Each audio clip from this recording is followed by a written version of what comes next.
시작. 너는 내 이웃을 내 자신과 같이 사랑하라. 아멘.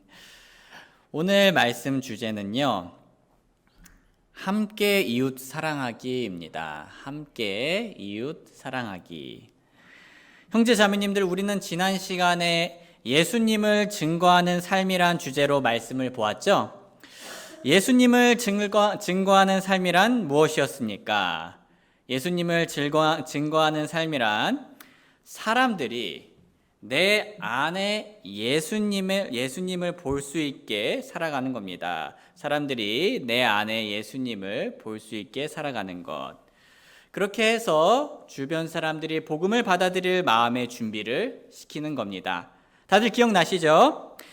그렇다면 우리는 구체적으로 어떻게 예수님을 증거할 수 있을까요? 여러 가지 방법이 있습니다. 하지만 오늘은 그중 하나, 우리 그리스도인들이 함께 이웃을 사랑하는 것으로서 예수님을 증거할 수 있다라고 얘기하고자 합니다.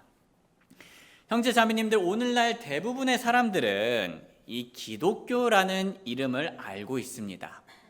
우리나라뿐만 아니라 전 세계적으로 말이죠. 어디 해외여행 가셔서 종교가 뭐예요? 나 크리스찬이에요 라고 말하면요, 대부분 사람들은 알아듣습니다. 오늘날 기독교는 분명 그 이름이 잘 알려져 있습니다. 하지만 역사적으로 볼 때 항상 그랬던 것만은 아닙니다. 초기 기독교인들은 기독교를 주변 사람들에게 이해시키기 위해 열심히 노력해야만 했습니다. 왜냐하면 당시 기독교는 세상 사람들에게 너무나 생소했던 이름이었기 때문입니다. 처음에 기독교는 유대인들의 한 종파 정도로 여겨지기도 했습니다. 그러다 약 100년쯤에, 그러니까 올해 우리가 2024년이죠. 근데 과거 그 100년쯤에 기독교와 유대교가 서로 다른 두 그룹으로 인식되었습니다. 그렇게 기독교는 유대인들의 회당에서는 거부당했고요, 로마 제국에게는 박해를 당하기 시작했습니다. 그런데 형제 자매님들, 한 가지 놀라운 사실을 공유하고자 하는데요. 학자들은 조금씩 의견이 다를 때도 있지만, 학자들은 이제 40년쯤에 기독교인들의 수를 약 1000명 정도로 추정합니다. 그렇다면 학자들은 300년쯤에 기독교인들의 수를 몇 명 정도로 추정할 것 같나요? 그분들이 여러 가지 자료를 보고 이제 추정을 했겠죠. 그래서 40년쯤에는 1000명 정도였던 것 같다라고 이렇게 생각을 하고요. 그 학자들이 또 300년쯤에는 기독교인들의 수를 몇 명 정도로 예상할까요? 추정할까요? 한번 편하게 말씀해 주시면 감사하겠습니다. 10,000명. 네. 한 260년 정도 지났죠. 그리고 10,000명 정도 될 것 같다. 네. 그리고요. 자, 한 두 분 정도 더 얘기해 보겠습니다. 네? 네, 40,000명 업. 네. 50,000명. 네. 아직은 비슷하지가 않아서 좀만 더 할게요. 두 분만 더 업입니다. 10만 명 업. 한 분만 더 하겠습니다. 네? 20만 명. 네. 네. 다들 이제 너무 잘 이렇게 추정을 주셨는데요. 300년쯤, 그러니까 40년에서 260년이 지난 300년쯤에는요, 그리스도인들이 약 500만에서 750만 명 정도로 추정합니다. 260년 만에 1000명이었던 기독교인의 수가 최소 5000배 늘어난 거예요. 이렇게 초기 기독교는 몇 세기 동안 꾸준히 그리고 급격히 성장했습니다. 거의 비트코인이죠. 자, 어떻게 이게 가능했던 걸까요? 물론 성령님께서 강하게 역사하셔서 가능했다라고 우리들은 말을 할 수 있습니다. 그런데 저는 오늘 성령님께서 초기 기독교의 어떤 특징을 통해 이렇게 기독교를 급격하게 꾸준히 성장시켰는지를 한번 나눠보고자 합니다. 성도님들, 로마 제국에는요, 전염병들이 휩쓸고 지나갈 때가 있었습니다. 이렇게 전염병이 돌면 당시 사람들은 이런 식으로 반응을 하곤 하였는데요. 그 병이 처음 발병했을 때 그들은 환자들을 밀어내고 가장 사랑하는 사람들에게서 도망쳤습니다. 그들은 환자들이 죽기도 전에 환자들을 길바닥에 던져버렸고 매장되지 않은 시체들을 흙처럼 여겼습니다. 그렇게 함으로써 치명적인 질병의 확산과 전염을 막으려고 하였습니다. 그러나 그렇게 해도 그들은 그 상황에서 벗어날 수 없다는 것을 알게 되었습니다. 성도님들, 참 안타깝고 끔찍한 일이죠. 특히 저는 이 환자들이 죽지도 않았는데 길거리에 던져버렸다는 부분과 가장 사랑하는 사람, 가족과 같은 사람들도 아프면은 그냥 이렇게 이제 도망치고 밀어버렸다는 것이 참 가슴이 아팠습니다. 그것이 일반적인 사람들의 당시 반응이었어요. 그런데 이런 사람들과 다르게 초기 기독교인들의 반응은 다음과 같았습니다. 우리의 형제 그리스도인들 대부분은 한없는 사랑과 정성을 나타냈으며 결코 자신을 아끼지 않고 서로를 위해서만 생각하였습니다. 그들은 위험을 개의치 않고 병자들을 돌보며 그들의 모든 필요를 돌보고 그리스도 안에서 그들을 보살폈으며 그들과 함께 평온하고 행복하게 이 삶을 떠났습니다. 그들은 그들의 이웃들로부터 감염되었을 때, 그러니까 돌보다가 감염된 거죠. 그 고통을 기쁘게 받아들였습니다. 많은 그리스도인들이 다른 사람들을 간호하고 치료하는 과정에서 죽을 뻔한 자들을 살리고 대신 죽었습니다. 기독교인들의 이런 헌신적인 도움은 당시에 분명 큰 도움이 되었습니다. 현대의학 전문가들은 아무런 약물을 사용하지 않은 상태더라도 성실하게 간호를 하면요, 이 사망률은 3분의 2 혹은 그 이상으로 낮출 수 있다고 합니다. 형제 자매님들, 이와 관련하여 한 가지 흥미로운 자료를 하나 보여드리려고 하는데요. 로드니 스타크라는 사회학자분은 자신의 책에서 당시 전염병이 만연했을 때 존재했던 여러 종류의 유대 관계들을 소개하였습니다. 여러 대인 관계, 여러 유대 관계들을 소개하였습니다. 그리고 그 관계들의 각각의 생존율을 소개했는데요. 여기 보시면 기독교인과 기독교인, 그리고 비기독교인과 비기독교인 유대 관계가 있습니다. 그의 책에 따르면 기독교인과 기독교인들의 유대 관계를 가졌던 사람들은요, 81%의 생존율을 보였습니다. 그리고 비기독교인과 비기독교인 유대 관계만 가졌던 사람들은 49%의 생존율을 보였습니다. 정말 큰 차이죠. 그런데 로드니 스타크님은 한 종류의 유대 관계를 더 소개하였는데요. 그것은 바로 비기독교인과 기독교인의 유대 관계였습니다. 비기독교인이지만 기독교인과 유대 관계를 가졌던 사람들은 63%의 생존율을 보였습니다. 즉 비기독교인과의 관계만 가졌던 사람들의 생존율은 49%였지만 비기독교인이더라도 기독교인과 유대 관계를 가졌던 자들은 14%나 더 높은 생존율을 가졌던 거죠. 여기서 우리가 알 수 있는 건 당시 치명적인 전염병이 돌 때 기독교인들은 상대적으로 적은 수여서 모두를 돕는 것이 불가능했지만 그래도 그들은 최선을 다해 다른 기독교인들을 돌보고 친분이 있던 비기독교인들까지 돌보기 위해 최선을 다했던 겁니다. 그래서 로드니 스타크는 그의 책에서 다음과 같이 말하였습니다. 이 모든 것의 결과로 비기독교인 생존자들은 기독교인에 대한 믿음이 증가했기 때문에 개종할 확률이 크게 높아졌습니다. 자연스러운 거죠. 그들이 그렇게 아팠을 때 자신의 가족들은 나를 떠나고 나를 버리는데 기독교인들이 와서 자기를 이렇게 돌봐주니까, 그리고 거기서 생존을 하니까는 당연히 기독교를 향해서 마음이 열리고 자연스럽게 복음에 귀를 기울이게 되고 예수님을 함께 믿는 사람들이 많이 생겼던 겁니다. 성도님들, 저는 초기 기독교인들의 이런 헌신을 보고 많은 감동을 받았습니다.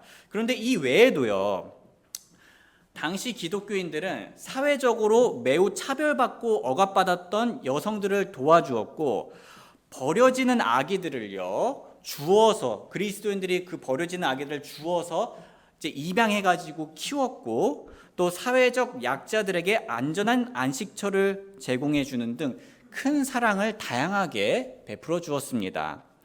자연스럽게 초기 기독교인들은 호감과 믿음과 신뢰를 얻게 되었고, 복음은 더욱더 진지하고 진실되게 전해질 수 있었습니다. 하나님께서는 이런 사랑을 사용하셔서 40년에는 1000명밖에 없었던 그리스도인들의 수를 260년이라는 단기간 동안 최소 500만 명까지 늘려주셨던 겁니다.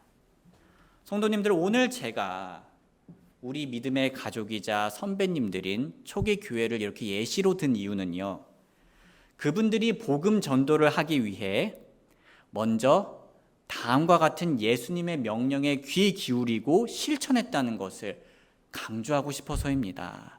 다시 한번 같이 읽어보겠습니다. 시작. 너는 내 이웃을 내 자신과 같이 사랑하라. 소중한 형제 자매님들, 복음을 믿지 않는 주변 사람들에게, 이웃들에게 우리가 반드시 추구해야 할 것은 실천하는 사랑입니다. 하나님께서는 그 성령의 열매를 사용하십니다. 그러므로 초기 기독교인들이 어려움에 처한 이웃들을 위해 사랑으로 함께 봉사하고 섬기고 돌보았던 것처럼, 우리 또한 어려움에 처한 이웃들을 위해 사랑으로 함께 봉사하고 섬기고 돌볼 줄 알아야 합니다. 잠시 한 미국 목사님의 경험담을 나누도록 하겠습니다. 하루는 그 목사님과 교회 성도님들은 남수단에 있는 선교 사역 파트너에게 갔습니다. 그리고 그곳에 가서 우리가 무엇을 도와드릴 수 있을까요? 라고 물었습니다. 그들은 깨끗한 물을 공급할 수 있도록 도와주세요 라고 대답했습니다. 그들이 그렇게 깨끗한 물을 원했던 이유는 그분들이 예수님의 복음을 전하려 할 때 깨끗한 물이 없어 아프게 되면 혹은 죽게 되면은 복음을 못 전하기 때문이었습니다.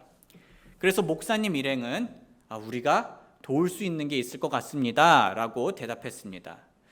그 목사님의 교회는 돌아와서 모금 행사를 하였고 우물 굴착기를 기부해 주었습니다. 그렇게 우물 굴착기 기계를 이렇게 기부한 이유는요, 우물을 팔 때마다 다른 회사에 의뢰하여서 비싼 비용을 들일 필요가 없게 하기 위해서였습니다. 그러니까 그 매번 우물을 팔 때 그 비용을 획기적으로 줄일 수가 있었던 거죠. 그리고 하나만 아니라 이제 이게 기부가 많이 되어가지고 여러 개의 우물 굴착기들을 선물할 수 있었고요. 남수단에는 500개 이상의 우물을 팔 수 있게 되었습니다. 각각의 우물은 깨끗한 물을 최대 2,000명이 사용할 수 있었고 최대 20년 동안 사용할 수 있었습니다. 남수단에 있는 많은 사람들의 삶의 질을 획기적으로 변화시킨 거죠. 그런데 그 목사님은요, 이 얘기를 한 후에 다음과 같은 말을 덧붙여 말했습니다. 사실 이 프로젝트는 비판 없이 진행된 게 아닙니다. 어떤 사람들은 이 프로젝트를 지켜보고선 이렇게 말했습니다. 잠시만, 깨끗한 물? 복음은 어디 있어? 복음 전도가 어디서 이루어지고 있지? 우리는 복음을 전해야지 왜 깨끗한 물에 집중하지? 자, 목사님은 이 질문에 대해 두 가지로 다음과 같이 대답했습니다. 첫 번째로, 남수단에는 이미 많은 기독교인들이 있습니다. 그분들은 그리스도 안에서 우리와 우리의 형제와 자매입니다. 우리 중 그 누가 우리의 형제 자매가 깨끗한 물이 없어서 죽어가고 있는데 그 필요를 무시할 겁니까?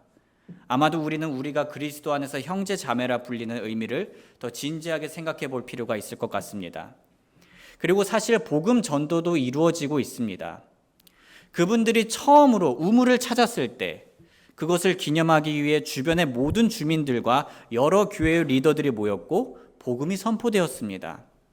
또 흥미로운 것은요, 우물을 파기 위해 일꾼들을 고용할 때 그 일꾼들은 5명의 무슬림 남성이었습니다.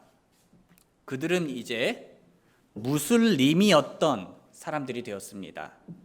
그들은 예수님의 사람들이 지원하는 모금으로 우물을 파다가 그들 또한 예수님의 사람들이 된 것입니다.